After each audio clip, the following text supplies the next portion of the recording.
भक्तों, ओम नमः शिवाय, श्री शिवाय नमस्तुभ्यम, जय श्री महाकाल। जी हाँ भक्तों, आप सबको भी पता है कि 14 फरवरी को बसंत पंचमी का महापर्व आ गया है। जी हाँ भक्तों, बसंत पंचमी जो कि हिंदू धर्म में और सनातन धर्म में बहुत ही बड़ा त्योहार माना जाता है। पूज्य गुरुदेव कहते हैं कि अगर बसंत पंचमी के दिन आप कोई भी मनोकामना मांगते हैं और कोई भी उपाय करते हैं, आपकी सारी की सारी मनोकामना बाबा महादेव और बाबा भोलेनाथ अवश्य रूप से पूरी कर देते हैं। देखिए, साल 2023 की जो बसंत पंचमी आई थी, उसमें बहुत सारे लोगों ने अपनी मनोकामना बोली थी। बसंत पंचमी के 2-3 दिन पहले जो पूज्य गुरुदेव की कथा हुई थी, उसमें बहुत सारे लोग आए थे और बहुत सारे पत्र भी आए थे। आपको भी पता है गुरुदेव की जो कथा होती है, उसमें बहुत सारे पत्र आते हैं। तो गुरुदेव के पास ऐसे पत्र थे कि जिनकी धन प्राप्ति की मनोकामना है, जिनकी कर्जा मुक्ति की मनोकामना है, और उसके अलावा भी बहुत सारी ऐसी मनोकामना थी जो कि लोगों को पूरी हुई ही नहीं थी। तब गुरुदेव ने 3 से 4 उपाय बताए थे और बोला था कि बसंत पंचमी के दिन इस उपाय को अवश्य रूप से कर लेना। तब बहुत सारे लोगों ने उनको किया और लगभग लगभग 3 से 4 लाख लोगों को फल मिला। और उसके बाद कथा में वो लोग आए अगली कथा में और पत्र के द्वारा गुरुदेव को धन्यवाद भी किया कि गुरुदेव, आपके द्वारा बताया गया उपाय हमने किया और हमारी सारी की सारी मनोकामना बाबा भोलेनाथ ने पूरी कर दी। तो अगर आप भी जो मेरी आवाज सुन रहे हैं वो चाहते हैं कि आपकी सारी की सारी मनोकामना बाबा भोलेनाथ अवश्य रूप से पूरी करे, तो आज का ये वीडियो ध्यान से सुनिएगा, ध्यान से उपाय सुनिएगा, ध्यान से मैं आपको अच्छे से बताऊंगा, जो कि मैंने पूज्य गुरुदेव की ही कथा सुन के और बहुत अच्छे से समझ के आपके लिए लेके आया हूँ। लेकिन उससे पहले अगर चैनल में पहली बार आए हैं और आवाज मेरी पहली बार सुन रहे हैं, तो वीडियो को कर दे लाइक, चैनल को भी कर ले सब्सक्राइब, ताकि पूज्य पंडित प्रदीप जी मिश्रा के जितने भी नए नए उपाय हैं जो कि मैं उनकी कथा से सुनता हूँ, श्रवण करता हूँ, सबसे पहले मैं आपको प्राप्त करा सकूँ। देखिए, पूज्य गुरुदेव कहते हैं कि बसंत पंचमी हिंदू धर्म का और सनातन धर्म का बहुत ही बड़ा त्योहार माना जाता है। पूज्य गुरुदेव ये भी कहते हैं कि जितनी मान्यता हमारे सोमवार की अष्टमी की रहती है, रोज के व्रत की रहती है, मकर संक्रांति की रहती है, उतनी ही ज्यादा मान्यता हमारे बसंत पंचमी की भी रहती है। तो चलिए ध्यान से सुनिएगा। मैं आपको सबसे पहले धन प्राप्ति का उपाय बताऊंगा, उसके बाद मैं आपको कर्जा मुक्ति का उपाय बताऊंगा, उसके बाद मैं आपको मनोकामना पूर्ति का भी उपाय बताऊंगा। तो ध्यान से उपाय सुनिएगा, अच्छे से उपाय करिएगा, ठीक। तो सबसे पहले जो हमारा उपाय है वो धन प्राप्ति का है। ये आपको 7 चने की दाल से उपाय करना है। करना कैसे, देखिए ध्यान से सुनिएगा, बहुत अच्छा उपाय मैं आपको बताने वाला हूँ। इस उपाय में आपको चाहिए 7 चने की दाल। कितनी? 7 चने की दाल, 3 समी पत्र और 1 बेल पत्र। क्या क्या चाहिए, ध्यान से बचिएगा। 7 चने की दाल चाहिए, 3 समी पत्र चाहिए और 1 बेल पत्र चाहिए। अब देखिए, जो आप बेल पत्र लेंगे वो बेल पत्र कहीं से भी कटा फटा नहीं होनी चाहिए, इस चीज का आपको ध्यान रखना है। उसके साथ साथ आप जो समी पत्र ले रहे हैं वो भी कहीं से खंडित नहीं होना चाहिए, कहीं से मुरझाया नहीं होना चाहिए।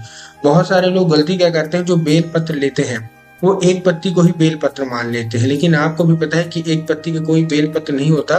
3 पत्ती मिलके जो बेल पत्र बनती है उसी को आपको बेल पत्र लेना है, ठीक। और हरी लेना है, मुरझाई हुई भी नहीं लेना है, इस चीज का भी आप वो ध्यान रखना है, ठीक। अब आपको लेना है 1 लोटा जल। क्या लेना है? 1 लोटा जल। अब 1 लोटा जल काहे में होना चाहिए? सबसे पहले तांबे के लोटे में जल होना चाहिए, इस चीज का आपको ध्यान रखना है।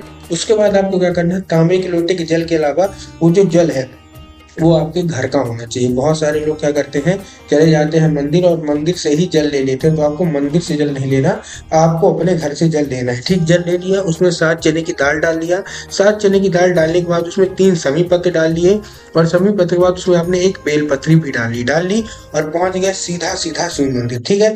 ये धन प्राप्ति का बहुत बड़ा उपाय मैं बता रहा हूँ, ध्यान से उपाय सुनिएगा। आप पहुंच गए शिव मंदिर। शिव मंदिर पहुंचने के बाद आपको क्या करते हैं, देखिए ध्यान से सुनिएगा। आपको सबसे पहले दक्षिण दिशा में खड़े होना है और उत्तर की ओर अपना चेहरा कर लेना है। क्या करना है? दक्षिण दिशा में खड़े होना है, उत्तर की ओर अपना चेहरा कर लेना है। कर लिया।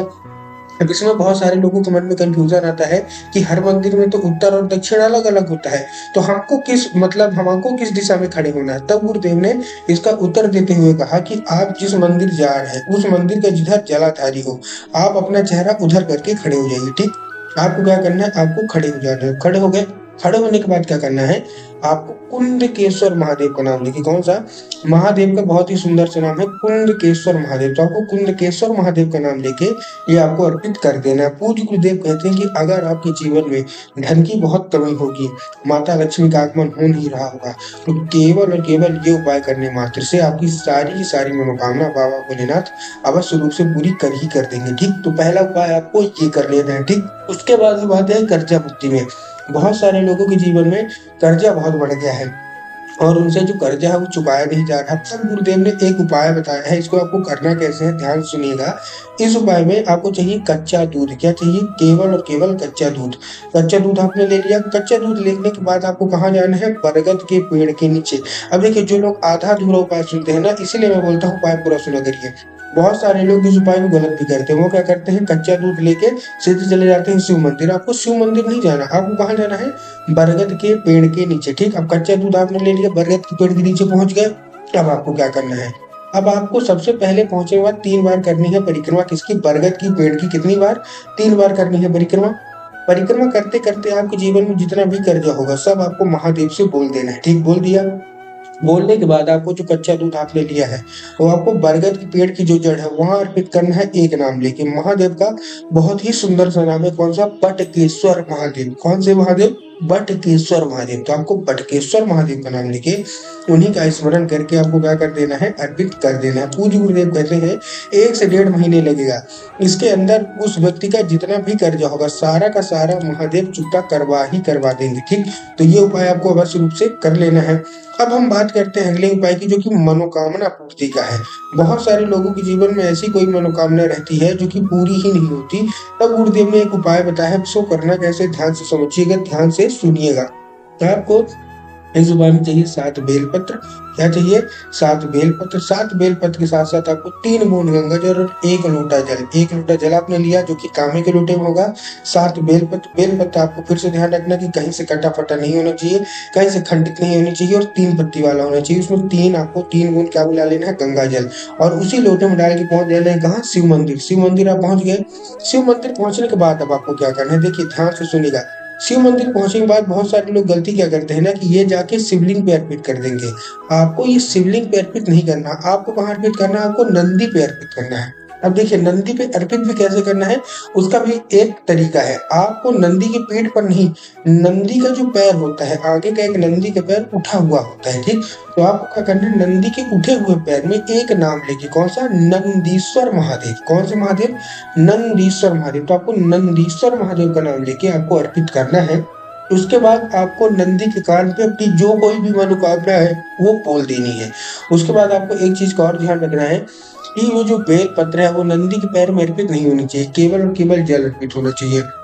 जैसे ही जल अर्पित हो जाए तो बेल पत्र लोटे से निकालना है, अब सीधा सीधा जाके शिवलिंग पे अर्पित कर देना है। पूज्य गुरुदेव कहते हैं कि कोई भी मनोकामना हो, बड़ी से बड़ी मनोकामना है जो कि वर्षों पुरानी आप मांग रहे हैं, प्रयास कर रहे हैं लेकिन पूरी नहीं हो रही, तो केवल और केवल ये उपाय करके देखिए, आपकी सारी की सारी मनोकामना बाबा भोलेनाथ अवश्य रूप से पूरी कर देंगे। तो उम्मीद करता हूँ आज का उपाय समझ में आ गया होगा। उपाय अच्छा लगा हो तो कमेंट बॉक्स में हर हर महादेव अवश्य रूप से लिख दें।